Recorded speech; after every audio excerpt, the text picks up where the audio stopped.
Good morning students. तो आज हम हैं एक नए चैप्टर के साथ में, क्लास 8 सिविक्स चैप्टर 3। टॉपिक है why do we need a parliament, हमें संसद की आवश्यकता क्यों है। तो जहाँ तक आप सभी जानते हैं ये बहुत ही महत्वपूर्ण चैप्टर है। यदि ये चैप्टर आप समझ जाएंगे तो आगे आने वाले समय में ये चैप्टर बहुत ही जीएस की दृष्टि से भी बहुत ही आप सभी के लिए इम्पॉर्टेंट होने वाला है। तो आते हैं, बढ़ते हैं चैप्टर की ओर। Why do we need a parliament, हमें संसद की ज़रूरत क्यों है। तो ये है भारतीय संसद का प्रतिरूप, जिसे आप यहाँ पर पिक्चर में देख सकते हैं। भारतीय संसद के जो वास्तुकार थे वो हर्बर्ट बेकर और लुटियंस थे।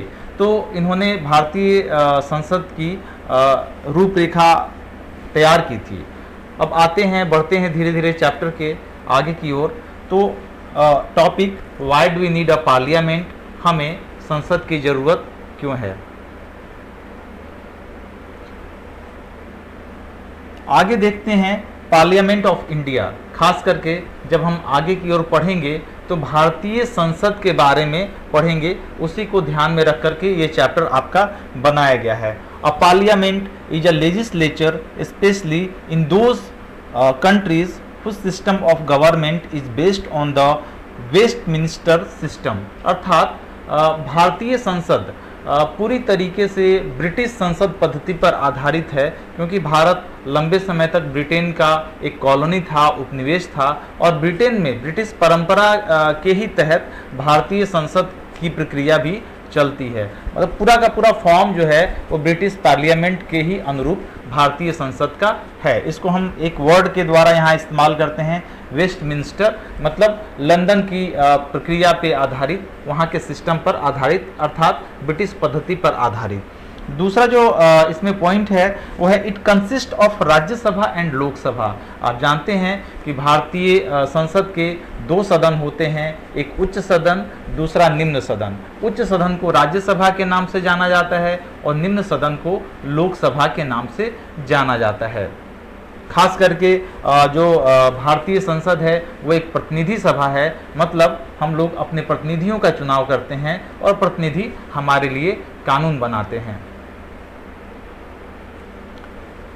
अब संसद में जाने की तैयारी कैसे होती है, मतलब एक संसद सदस्य का चुनाव कैसे होता है। तो ये है reason for universal adult franchise, मतलब क्या ऐसा कारण है जिसमें हम सार्वभौमिक व्यस्क मताधिकार प्रणाली के माध्यम से एक संसद का चुनाव करते हैं, या इसको कह सकते हैं कि हमारे देश में व्यस्क मताधिकार प्रणाली क्यों जरूरी है। तो चुनाव क्यों जरूरी है, खास करके जो चुनाव होता है जिसको हम जनरल इलेक्शन कहते हैं, वो क्यों जरूरी है। इन पॉइंट्स के तहत हम इसको देखेंगे। और ये प्रक्रिया जिसके माध्यम से वोट कास्ट किया जाता है, यूनिवर्सल एडल्ट फ्रेंचाइज, मतलब देश में 18 वर्ष से ज़्यादा उम्र के सभी लोगों को वोट देने का अधिकार, चाहे वो किसी भी जाति के हो, किसी भी पंथ के हों, चाहे किसी भी विचारधारा के हों, हर व्यक्ति को राइट टू वोटिंग मिलता है। चाहे वो इलिटरेट हों, चाहे वो पढ़े लिखे लोग हों, सबको एक व्यक्ति एक वोट एक मोल के बारे में यहाँ पर चुनाव में उनको वोट देने का अधिकार मिलता है।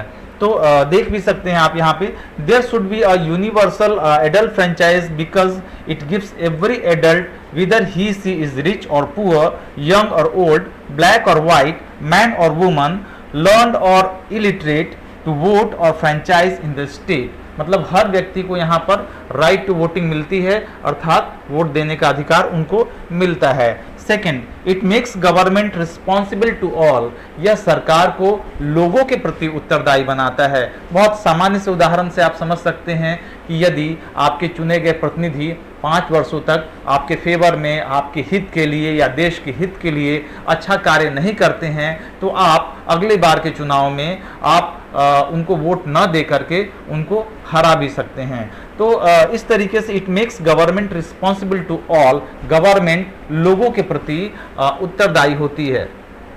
थर्ड पॉइंट को आप देखेंगे, universal adult franchise system establish true democratic system, true democratic government, मतलब सार्वभौमिक वयस्क मताधिकार प्रणाली एक लोकतांत्रिक प्रक्रिया को इस्टेब्लिश करती है। ये बहुत ज़रूरी है डेमोक्रेसी को इस्टेब्लिश करने के लिए यहाँ पर।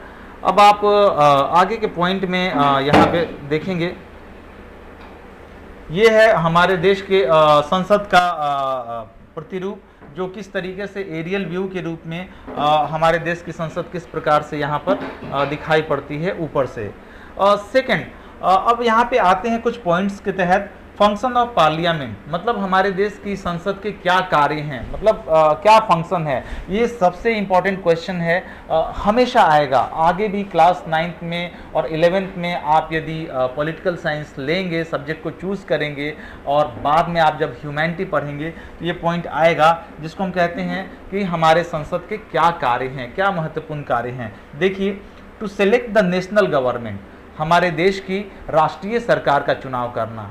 भाई सरकार हमारे लिए कानून बनाती है और वो सरकार आएगी कहाँ से, तो वो सरकार आएगी पार्लियामेंट से। मतलब पार्लियामेंट, हमारे देश की पार्लियामेंट हमारी सरकार का चुनाव करती है। अगले पॉइंट की ओर हम बढ़ते हैं। To control, guide and inform the government, government को कंट्रोल करना, नियंत्रित करना, मार्ग निर्देशन देना अर्थात निर्देश देना, और साथ ही साथ गवर्नमेंट को इन्फॉर्म करना, सूचना देना, ये भी पार्लियामेंट का एक महत्वपूर्ण कार्य है। नेक्स्ट पॉइंट की ओर आते हैं। लॉ मेकिंग, सबसे important function of the parliament, law making. हमारे देश की संसद हमारे लिए कानून बनाती है, और कानून जब भी बनाया जाता है तो आपने देखा होगा कि कानून निर्माण की प्रक्रिया में राज्यसभा, लोकसभा, टीवी आप जब भी खोल करके देखेंगे तो आप देखेंगे किस तरीके से कानून निर्माण की प्रक्रिया होती है। मेरी यह सलाह है कि आप लोग जरूर राज्यसभा, लोकसभा, टीवी को देखें ताकि आपको कानून निर्माण प्रक्रिया के बारे में जानकारी हासिल हो सके। नेक्स्ट पॉइंट आते हैं।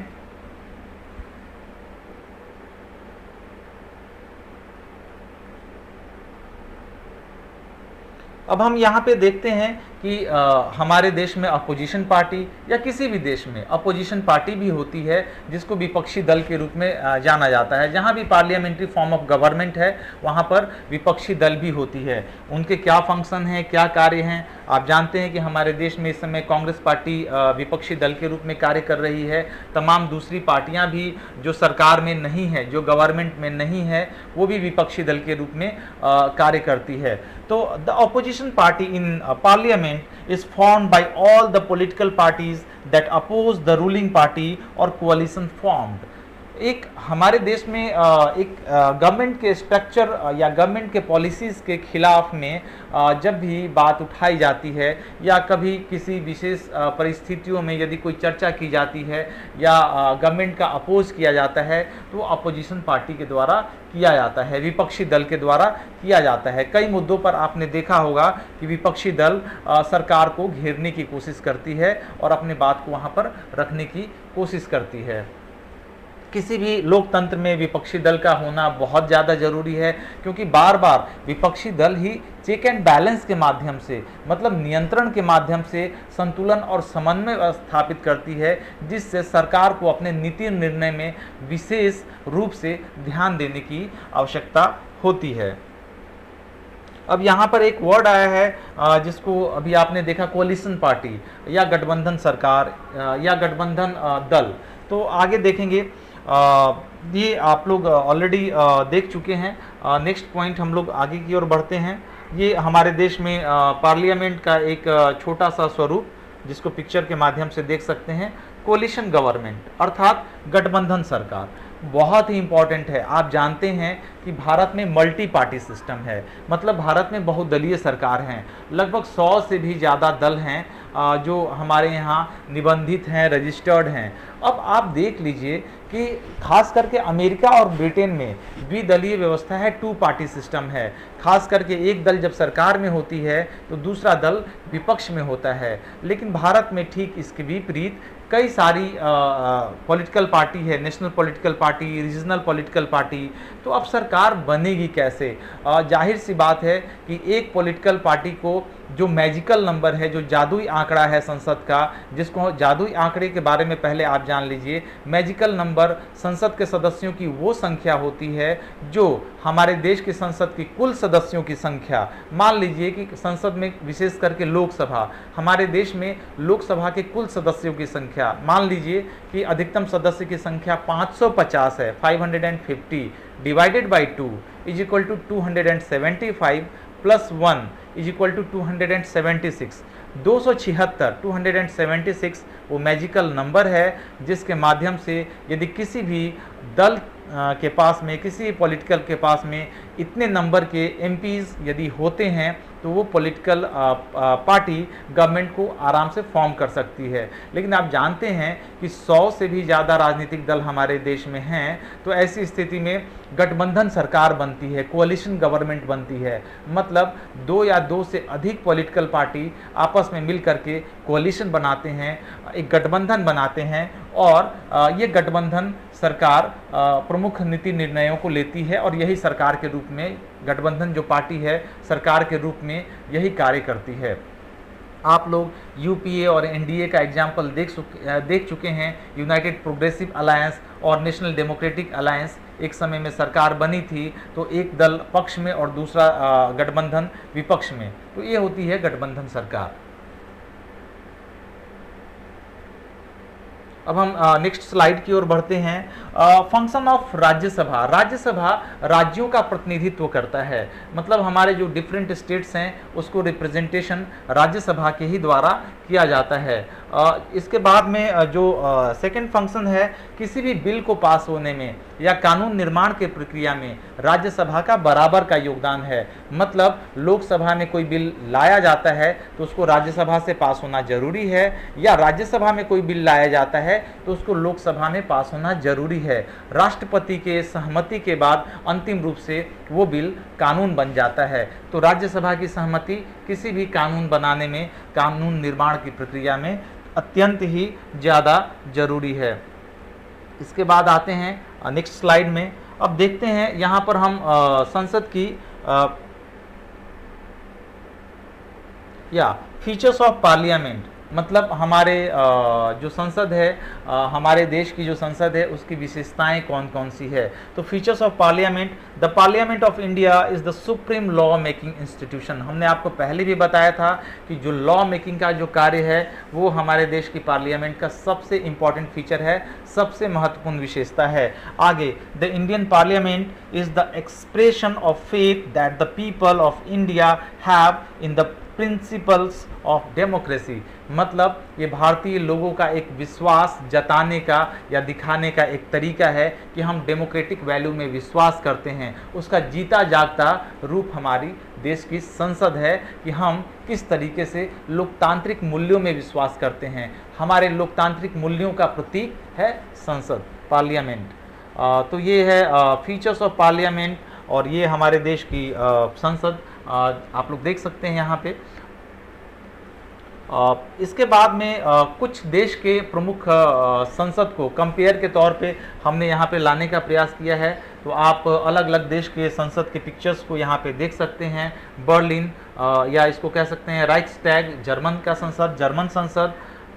इसके बाद में नेक्स्ट हंगरी के संसद के पिक्चर को, फोटोग्राफ को आप यहाँ पे देख सकते हैं, बुडापेस्ट में स्थित है। इस प्रकार से नेक्स्ट बांग्लादेश के संसद का तस्वीर यहाँ पे, और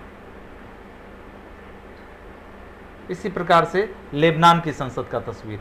तो ये हमारे विश्व के कुछ देशों की संसद की तस्वीर है। अब हम आते हैं कुछ क्वेश्चंस के ऊपर। अभी तक हम लोग ने जो चर्चा किए हैं उसके आधार पर कुछ प्रश्न बनते हैं। Parliament consist of 2 houses, Lok Sabha and Rajya Sabha. Then who presides Lok Sabha, Lok Sabha की अध्यक्षता कौन करता है? तो ये लोकसभा अध्यक्ष करते हैं, स्पीकर्स करते हैं। Then who presides joint session of parliament, हमारे देश की संसद के जॉइंट सेशन को कौन प्रिजाइड्स करता है? बुलाया तो जाता है प्रेसिडेंट के द्वारा, लेकिन जब प्रिजाइडिंग की बात होती है तो हमारे देश के स्पीकर ही इसको प्रिजाइड करते हैं, अर्थात इसकी अध्यक्षता करते हैं। Next, who appoints cabinet ministers? Cabinet minister को कौन अपॉइंट करते हैं? तो प्रधानमंत्री की सलाह पे, प्राइम मिनिस्टर के सलाह पे हमारे देश के राष्ट्रपति के द्वारा, प्रेसिडेंट के द्वारा कैबिनेट मिनिस्टर को अपॉइंट किया जाता है। तो ये है महत्वपूर्ण रूप से कुछ विचार। और लास्ट में आप सभी को धन्यवाद कि आप सभी ने इतने लगन से, इतने मेहनत से इसे सुना। धन्यवाद, नमस्कार।